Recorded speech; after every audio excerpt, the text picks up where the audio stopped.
Graça e paz, irmãos, amigos que acompanham semanalmente a Constante TV. O programa Aroma de Vida, todas as segundas-feiras, a partir das 19 horas, abre a grade de programações da Constante TV, que tem uma grade rica, variada, de programas muito edificantes e relevantes.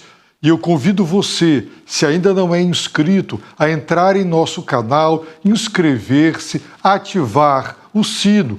Convido você também a compartilhar, deixar seus comentários para que saibamos se você está sendo abençoado, as experiências que você tem tido com Deus, o seu próprio testemunho sobre a bênção que a Constante TV está sendo em sua vida, como também na vida da sua família.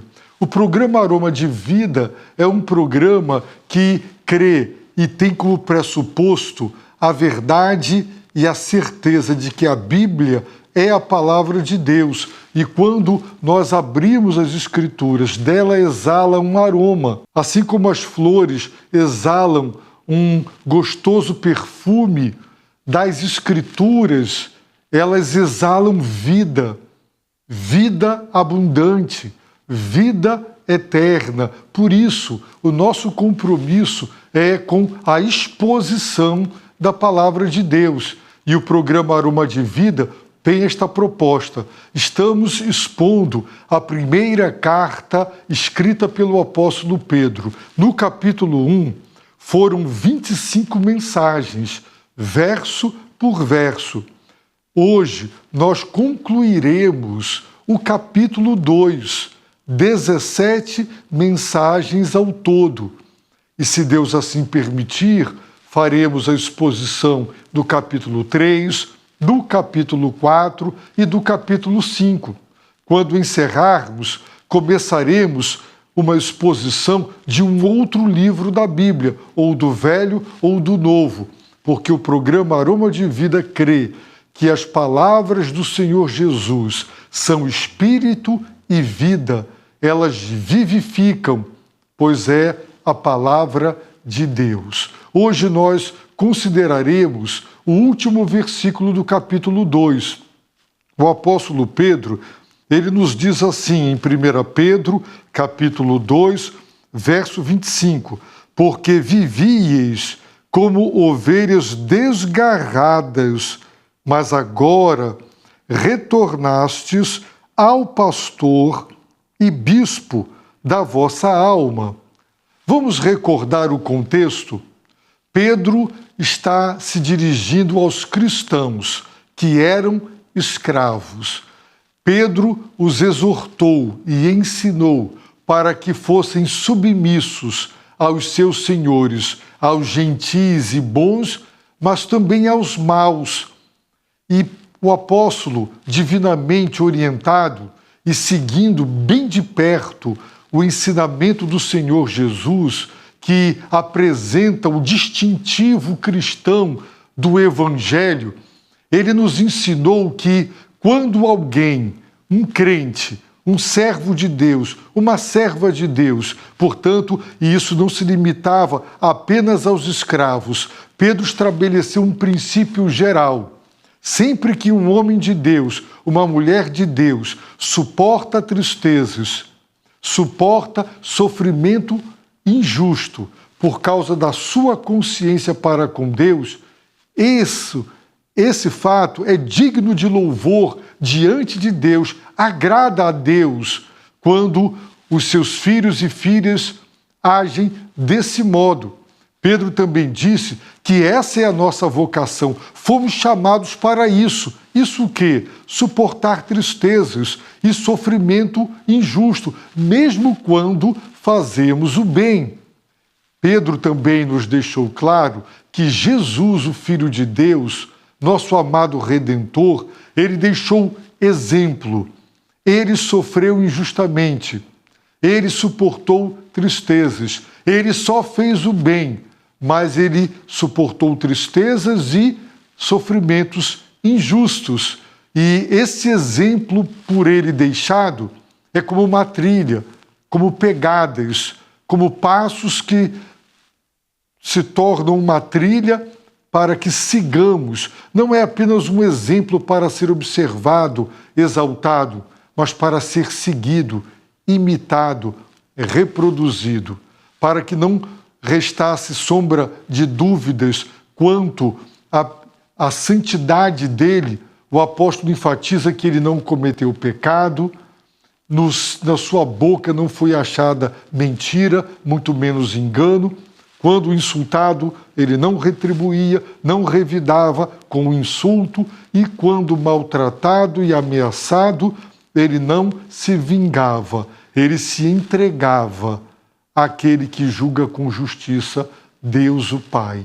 E aí ele nos ensinou todas estas verdades. É muito interessante porque, nesse contexto de uma orientação específica para cristãos que eram escravos, o apóstolo estabelece princípios gerais para todos os cristãos que suportam tristezas e sofrimentos e, por causa da consciência para com Deus, não se vingam e não retaliam. E também é muito interessante porque, dentro desse contexto específico de ensino, o apóstolo Pedro vai falar de Cristo, da pessoa bendita do Filho de Deus e da sua obra.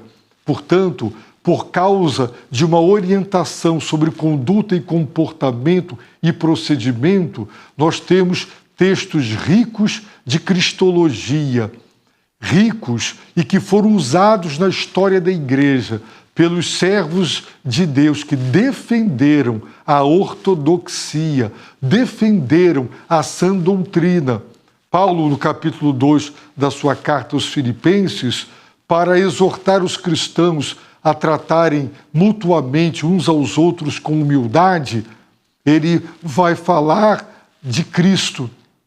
Ele vai elaborar um texto profundamente cristológico. Então observem que as grandes doutrinas sobre a pessoa e sobre a obra de Cristo não surgem de teólogos enclausurados nos seus gabinetes, nas suas bibliotecas, especulando, teologizando. Não. A teologia bíblica, ela sempre é prática, ela brota de uma carta e de textos que são dirigidos a cristãos em situações concretas, e dali brota a cristologia, ensinos maravilhosos sobre a pessoa e a obra de Cristo para ilustrar e fundamentar as exortações éticas e morais. E aqui o apóstolo Pedro, ele deixou claro no versículo 24, como já vimos, que Jesus levou nossos pecados sobre o seu corpo no madeiro. Ele tirou de nós os nossos pecados, porque ele é o Cordeiro de Deus que tira o pecado do mundo. E ele levou, ele carregou. Esta linguagem é uma linguagem do sistema sacrificial do Velho Testamento. Levar os pecados é sinônimo de assumir a culpa, arcar com as consequências da culpa e do pecado. Jesus assumiu o nosso pecado, a culpa pelos nossos pecados e o justo juízo de Deus por causa deles. Com que propósito? Mortos para os pecados, ou seja, unidos a Cristo na sua morte, porque ele morreu para o pecado, nós morremos com ele para o pecado. E nós agora estamos livres do pecado. O pecado era nosso dono, nosso proprietário, nosso senhor. E nós éramos seus escravos. Mas nós morremos com Cristo na cruz para o pecado. Portanto, o pecado deixou de ser. Nós fomos libertos daquela escravidão porque morremos com Cristo para o pecado. Agora nós temos um novo Senhor, um novo dono, um novo proprietário. E é justamente porque morremos para o pecado que nós estamos libertos da sua tirania. Agora nós podemos viver para a justiça. Agora, capacitados, temos o poder de viver para a justiça, que é o contrário de viver do pecado. É viver na retidão, é viver de acordo com aquilo que é reto, que é correto aos olhos de Deus. O poder de viver uma vida justa, que é o processo de santificação, é produto da morte para os pecados. E Pedro então termina dizendo que pelas suas feridas fomos sarados. Cada ferida infligida contra o corpo de Cristo, de cada ferida brota a nossa cura, mas a nossa cura não é a cura física, é a cura para uma doença mortal, letal, que nos leva ao estado terminal. O pecado mata, o pecado afasta de Deus, o pecado nos conduz à destruição eterna. Portanto, nós, cristãos, salvos, a igreja, ela foi sarada, curada da lepra da alma, da doença terminal da alma, que é o pecado. Aí no versículo 25, que consideraremos hoje, ele diz por quê. Este porquê está vinculado à frase, pelas suas feridas, diz o apóstolo Pedro, fostes sarados. Por quê? Porque nós estávamos doentes, nós estávamos gravemente enfermos. Não tem ninguém são, saudável.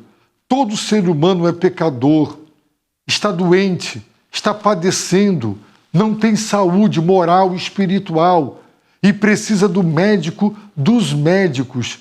Porque, diz ele, vivieis como ovelhas desgarradas. Aqui está um sintoma grave da nossa doença. Sabe como nós vivíamos?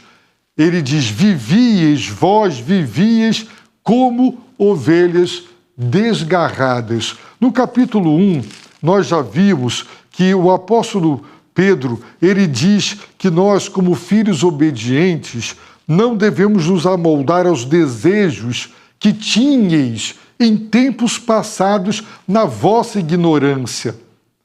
Vivíamos em desejos pecaminosos no tempo da nossa ignorância. Ele também diz que fomos resgatados da vossa maneira fútil de viver. Assim vivíamos de um modo fútil, nós vivíamos nos tempos passados para saciar desejos pecaminosos. Agora, o apóstolo Pedro, ele diz, porque vivieis como ovelhas desgarradas. Aqui nós temos uma metáfora que para aquele tempo era muito relevante e muito conhecida.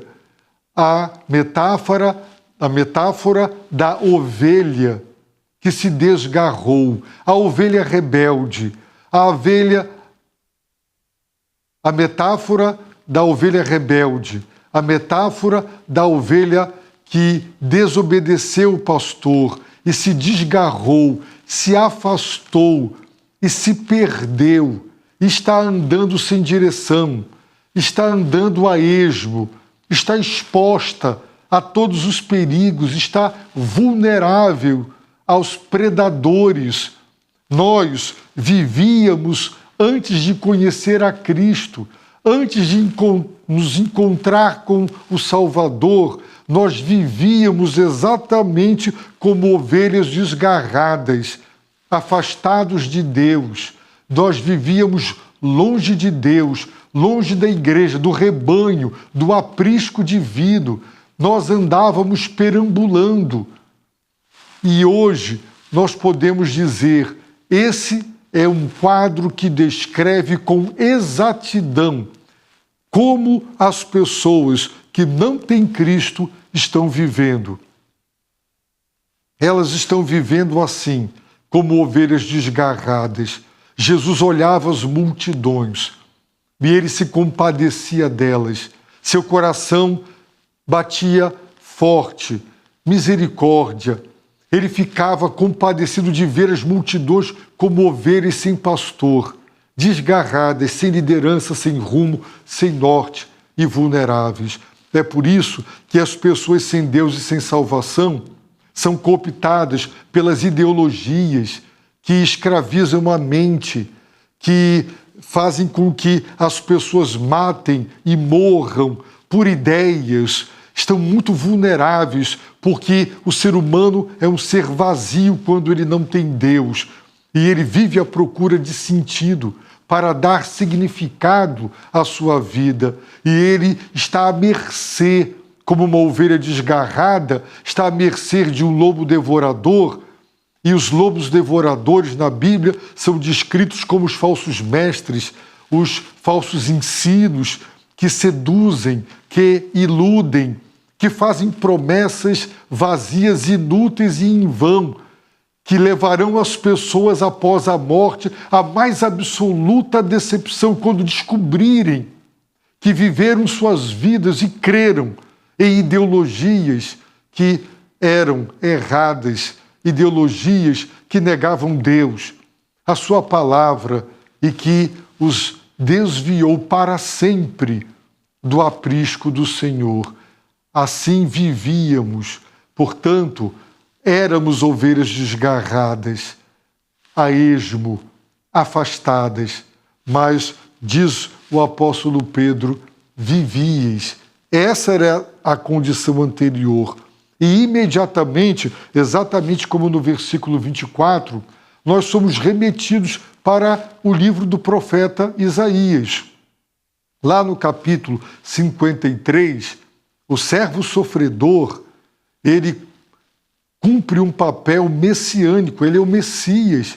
No 8º século antes de Cristo, Isaías disse: todos nós andávamos como desgarrados, como ovelhas. Observem, 8 séculos antes de Cristo, Isaías descreve como as pessoas andavam, desgarradas como ovelhas.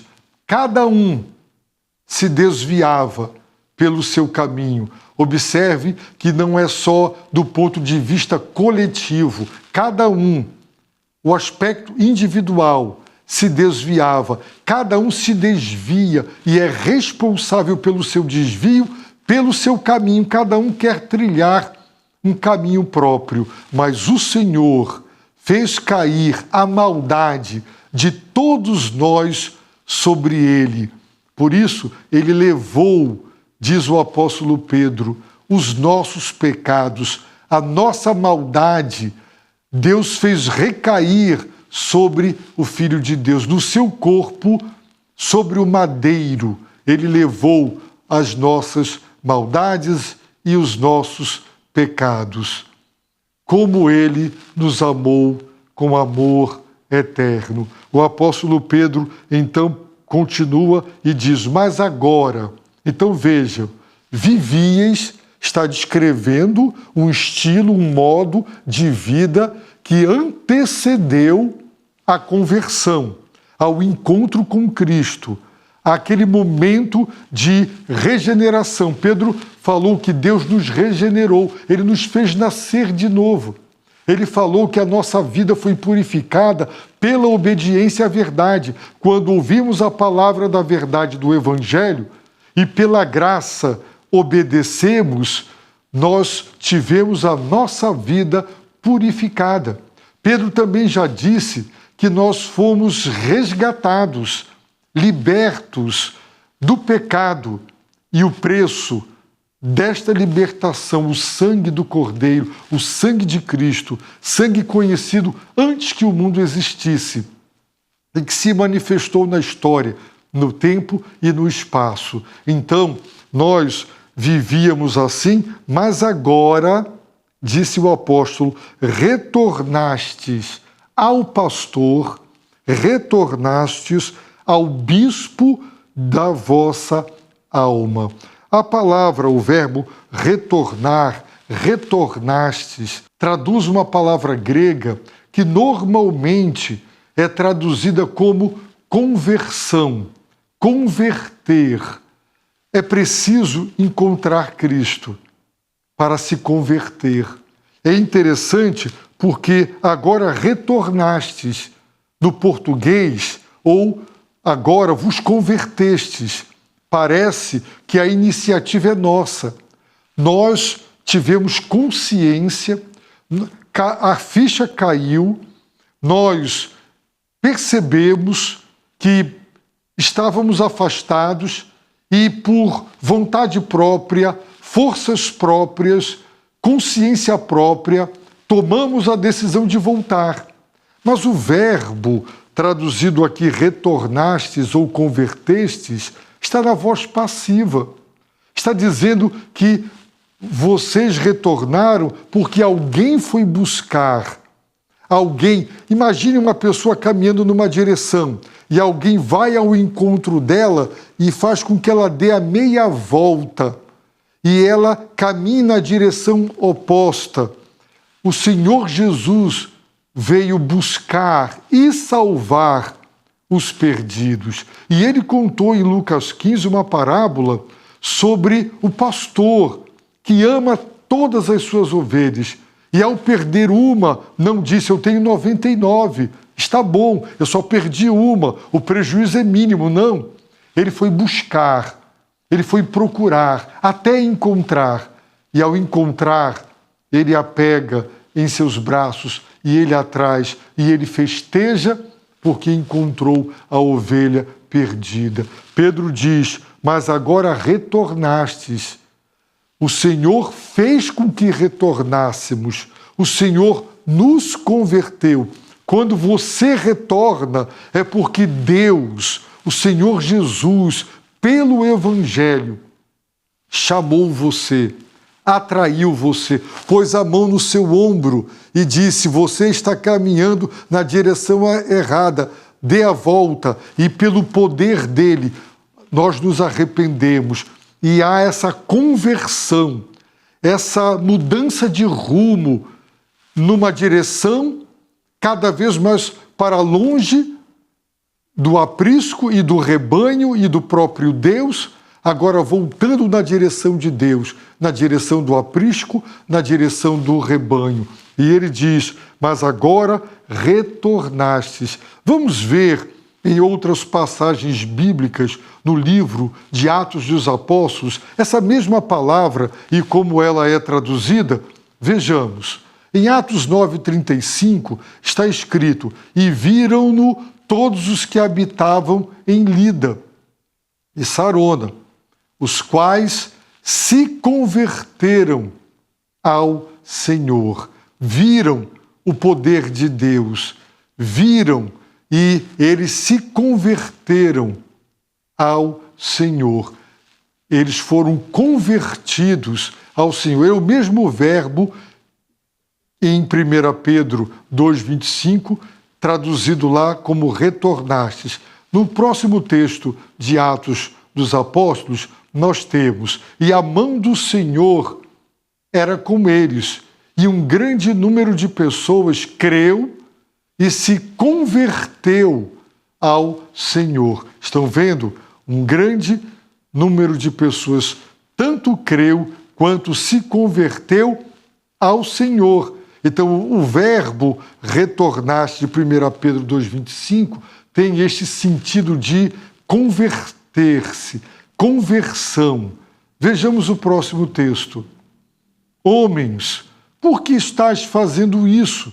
É uma pergunta de Paulo. Nós também, e ele estava se referindo a ele e a Silas, somos homens da mesma natureza que a vossa. Qual natureza? Pecaminosa. E vos anunciamos o Evangelho com que propósito? Para que vos afasteis dessas práticas inúteis, práticas de idolatria. E o quê? E vos volteis para o Deus vivo. Este verbo traduzido aqui, volteis, é o mesmo verbo traduzido nos outros textos como convertestes ou retornastes, e vos volteis, e vos converteis, não é? E vos retorneis para o Deus vivo que fez o céu, a terra, o mar e tudo que há neles. O próximo texto de Atos dos Apóstolos.